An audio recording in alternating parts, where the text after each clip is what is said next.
सूर्याची पत्नी संज्ञा यांना 2 मुलं होती. पुत्राचे नाव यमराज तर पुत्रीचे नाव यमुना असे होते.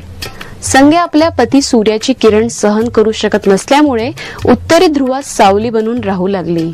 उत्तरी ध्रुवात वस्ती केल्यानंतर संज्ञाचे यमराज आणि यमुना यांच्यासोबत व्यवहारात अंतर येऊ लागले. यामुळे व्यथित होऊन यमाने आपली यमपुरीत आपले वास्तव्य केले. यमपुरीत आपला भाऊ पापी लोकांना यातना देतो हे यमुनाला बघवत नसल्यामुळे ती गोलोक चालली गेली. नंतर एके दिवशी यमाला यमुनाची आठवण आली आणि तो बहिणीला भेटायला गेला.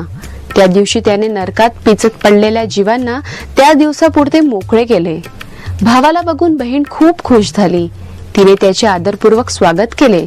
त्याला स्वादिष्ट जेवण खाऊ घातले.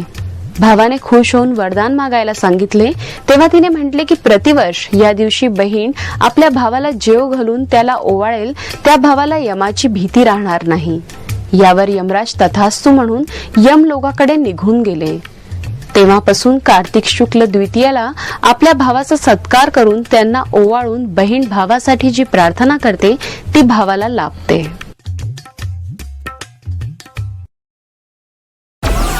Download Moj.